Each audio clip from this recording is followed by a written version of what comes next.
Oke, jadi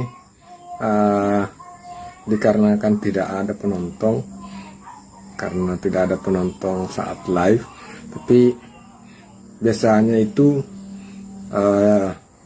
di konten saya itu orang nonton setelah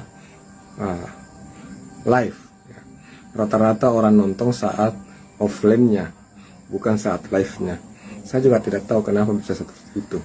Jadi saat live kadang yang nonton cuma 1 atau 2 orang yang nonton, tapi setelah selesai besoknya 1 hari kemudian, langsung kadang lebih 100 yang sudah menonton ya. Lebih 100 sudah menonton.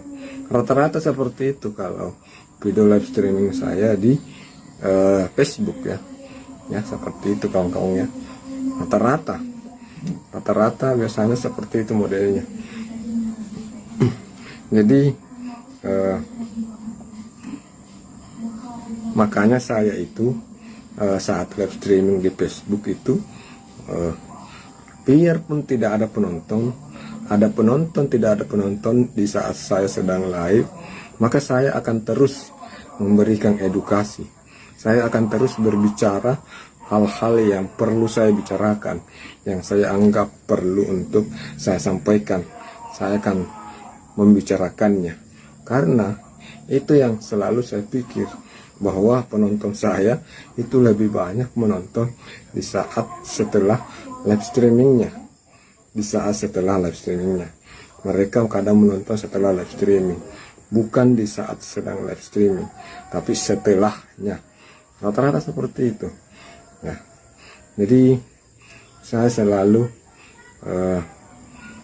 maksimal menyampaikan apa yang ingin saya sampaikan pada saat live, walaupun tidak ada penonton. Ini kan tidak ada penonton, tapi saya tetap menyampaikan apa yang ingin saya sampaikan. Nah, karena biasanya begitu, setelah saya tutup live streaming, besok itu bisa langsung banyak penontonnya, banyak yang komentar, banyak yang nonton. Iya, biasanya sih seperti itu. Tapi mudah-mudahan nanti ini ada banyak yang nonton. Itu harapan saya sih. Harapan saya mudah-mudahan pihak Meta menyebarkan ya.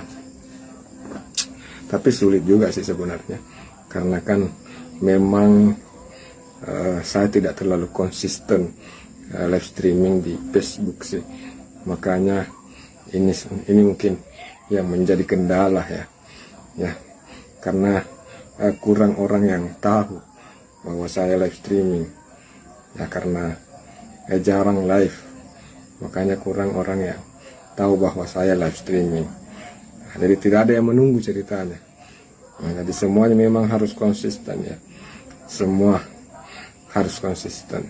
Kembali lagi kepada pepatah Bugis mengatakan, reso kota mengingi nalite pamasu dewata. Seperti ini masuk kategori dek pada mengingi, artinya usaha yang berkelanjutan itu yang akan mendapat ridho dari Allah.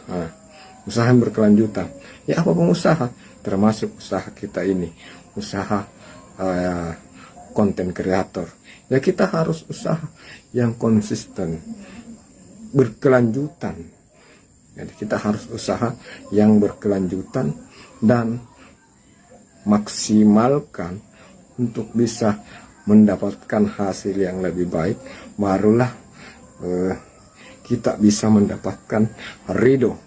Mendapatkan ridho artinya kita akan mendapatkan hasil yang maksimal juga dari Tuhan yang Maha Kuasa. Seperti itu pepatahnya. Reso temang ini naletei pamase dewata. Tapi lebih reso pak kode kangen ini. Itu leco-leco anak. Itu saudaraku, mohon maaf kalau terlalu banyak bicara kak, karena mau dia apa, saya terus menjadi host sekarang.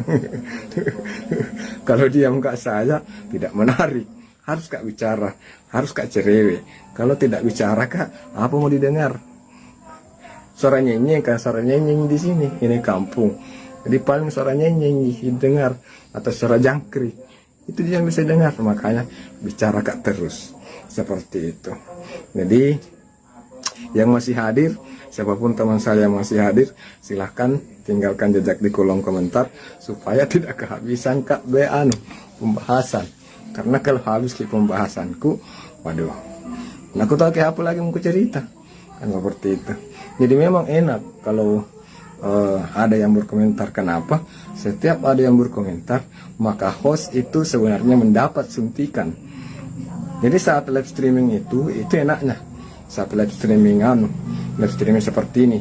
Berbeda kalau live streaming kayak patrol sahur. Kalau kayak acara kesenian, kita tidak perlu bicara, cukup menyorot saja pertunjukannya kan, seperti itu. Nah, berbeda kalau seperti ini. Kalau edukasi atau informasi, ya perlu harus bicara. Kita harus perlu bicara supaya tidak kosong. Tidak kosong. Kan tidak bagus juga kalau cuma gambar saya, tidak ada cerita, tidak ada suara, cuma gambar saja. Nah, berbeda kalau kesenian,